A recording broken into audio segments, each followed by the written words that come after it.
Aloha, guys. This is Dr. Tom Walker coming at you from the Hawaiian Islands. We're beginning our discussion of consciousness, something that we're going to spend quite a bit of time with. Why it's the greatest mystery in science, arguably, depending on who you talk to. Last time we mentioned some of the introductory remarks about consciousness, and we talked about what the mainstream orthodoxy thinks about consciousness. And I'm sure that if you're hip to any of this at all, you guess that very easily. And that is that they think it all comes from the brain. Now, as I said earlier, that's a tempting point of view. The human brain is incredibly, unimaginably complex. We talked about that. We had some fun. I know I make fun of because it has as many stars as the Milky Way galaxy. We said the Milky Way has 100 billion. I read something the other day where it said 200 billion. So, okay. But just recently when I researched that, it seemed to be 100. But, who's going to quibble about 100% deficiency in accuracy? Okay, here's our point. Is consciousness contained within the brain? Is it created by the brain? And what about the mind? Is it part of the brain? Is it entirely in the brain? The Orthodox people, of course, are going to say that all of it's created by the brain. Any other thoughts about the mind and other are just constructs that we make and to give our life purpose. Because what we said previously was that, according to the hardcore 100% legitimate scientific opinion, everything's just happened as an accident, an evolutionary accident, and there's no purpose or behind it, and our lives don't really matter. And I have said that to some of those people before, and they don't like it, but they don't really have much to say. And these feelings that people like me have, that we do believe in spiritual phenomena and so forth, those are just psychological constructs that our brain makes to trick us into thinking that our life has any meaning and purpose. Guys, you don't have to trick me. I already know that mine doesn't, but having said that. Now, I immediately come back with the point, what about out-of-body experiences and near-death experiences? Now, I know what you're thinking. You're going to say, Dr. Tom, all the Orthodox science says that's a bunch of hogwash, a bunch of BS. Well, I'm here to say that it's not. Some of it is, but so picking up where we left off, out-of-the-body OBEs or near-death experiences, NDEs, have been extensively studied for a long time.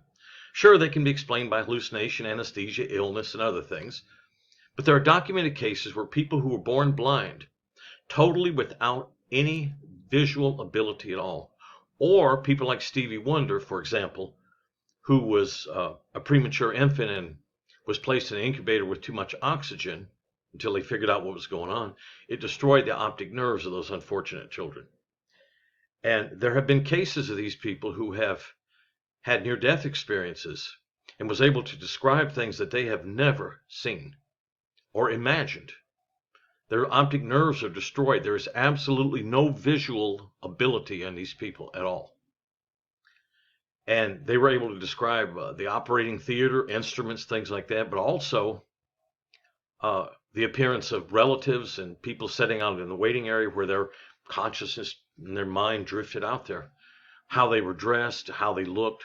Again, things that they had no clue about.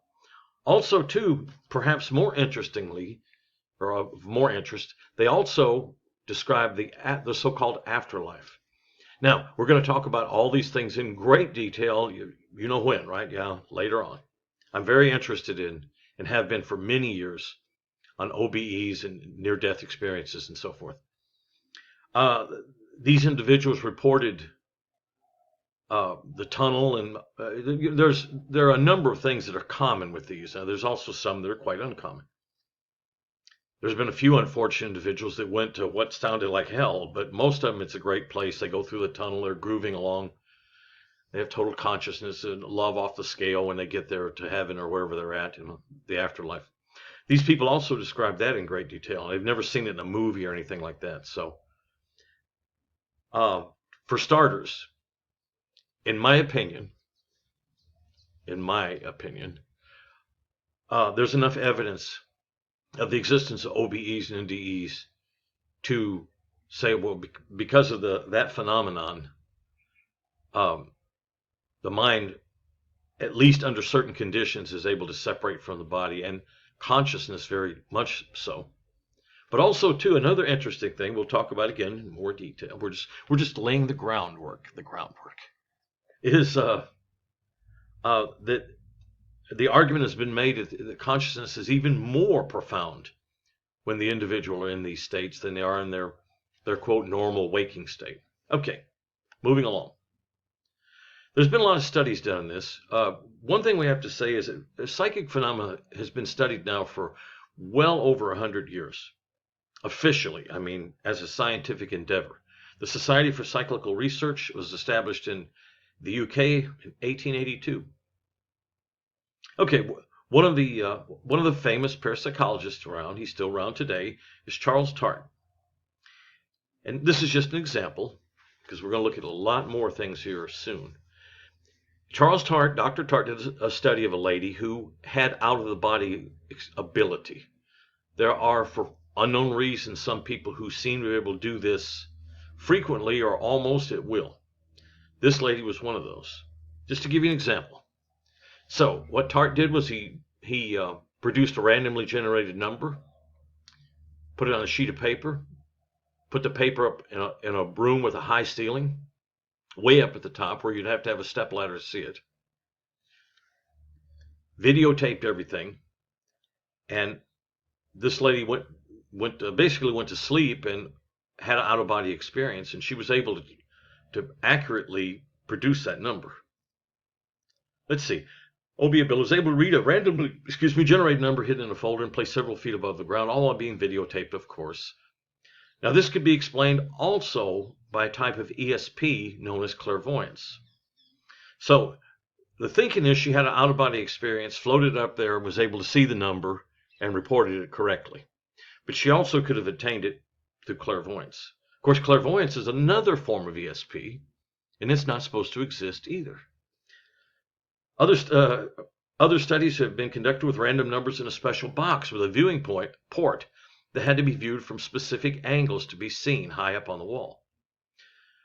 So the person's consciousness or their astral body or their spirit or whatever term you want to use had to be in the right position because of the optics of it to be able to identify, and we're able to do so.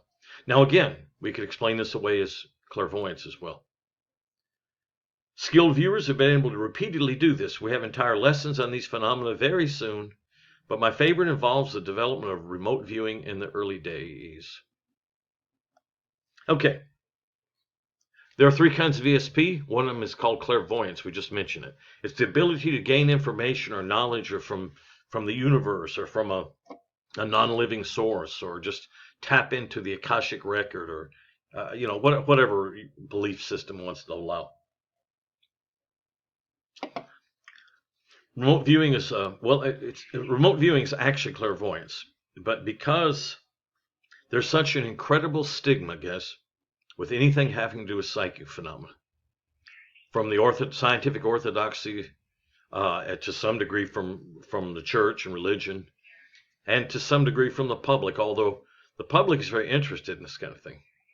Okay, because of that, when they started developing a program to use it for military and law enforcement application, which they did for a long time, 20 years, they had to come up with a squeaky clean new name, so they called it remote viewing. Our hero, Dr. Hal Puthoff, who's right here, who we talked about the universal matrix and metaphysics, it was probably the primary developer in it. Let's see what I've got. During the early days of remote viewing development at Stanford Research Institute, they experimented with all kinds of stuff. Their superstar at the time was a middle-aged former police commissioner named Pat Price. Here Pat is. Price was generally considered the all-time superstar of remote viewing. And this other gentleman is Rick Kennett, an MD and a PhD, who investigates psychic phenomena and other things for the CIA. Okay, so they came up with the idea. They wanted to see if Rich Kennett was a pilot, and he wanted to see. Pat Price had already blown their minds on numerous occasions. We're going to talk about that very soon. And so Kennett generated a remote generated a random number from his calculator, put it in his shirt pocket, got towed aloft in the glider, started soaring around, and the job was for Pat Price to see if he could tell what that number was up there in that cockpit of the glider. So Rich Kennett, who investigates psychic phenomena for the CIA, decided to see if Price could identify a random number while Kennett was soaring aloft in a glider. A random number was produced and written on a piece of paper in Kennett's shirt pocket. Price was able to easily identify the number while Rich soared about, but he complained of something swinging back and forth as he tried to see the paper. Now remember, Kennett had it in his shirt pocket. It was actually making him physically ill.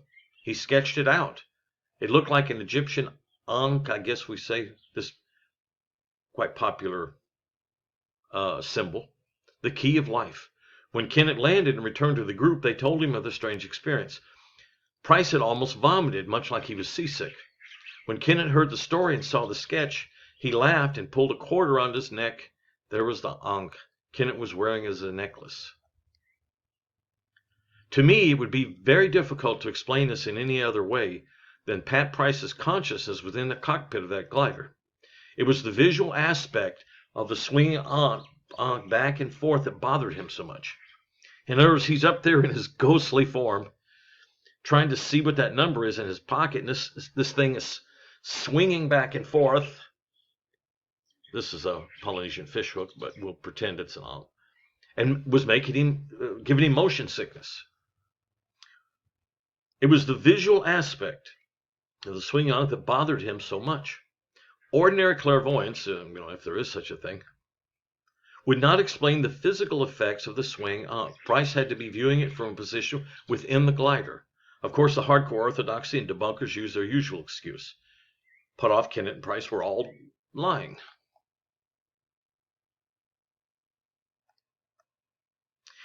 It's very commonly related by people capable of NDEs and OBEs that not only are they fully conscious, they're even more conscious than normal. They report having a higher degree of judgment or understanding. The remote viewers did report that they had a difficult time reading signs and documents and doing mathematics or understanding it while out there in the ether, as they called it. Although Pat Price was able to enter filing cabinets with his consciousness in secure NSA facilities and read the contents in the files. NSA was not happy, at least until they and the CIA realized the potential. No, then they were very happy. Then they hired Price. More on this later. This is the great psychologist, Harvard psychologist William James. An amazing American psychologist, laid a lot of psychological groundwork, but also was very interested in psychic phenomena. White crows. We will discuss OBEs and NDEs, as well as remote viewing in great detail in the near future. I know I keep promising, but it's true. Hang in there. I got to record it. I mention this now to suggest that consciousness exists outside of the body and the storied brain. The great Harvard psychologist and psi researcher William James made a famous quote that comes to mind. If you wish to upset the law that all crows are black, you mustn't seek to show that no crows are. It's enough if you prove one single crow to be white. In spite of quantum tunneling, cellular microtubules, and other theories of consciousness, it goes much deeper than the magnificent physical brain. Just ask the philosophers. Now, my point here is, guys, if it can be confirmed that near-death experiences kind of thing are genuine, and I think that some of them are, that shoots the consciousness/mind is all contained and created by the brain theory right out of the water. I like philosophy. We need something to tie all the mathematics and materialistic reductionistic stuff together. In philosophy, it's perfectly acceptable to discuss the purpose of life and science, because they also have the philosophy of science, and topics that are taboo among researchers, consciousness included. There's a trend in science that reluctantly suggests that consciousness may be more fundamental than just awareness and experience. One school is dualism. In the philosophy of, we're going to cut it short, guys. We're running out of time. Soon I will make arrangements for where they can be longer than 15 minutes. So, See you next time. Be there, be square. Dr. Tom signing off.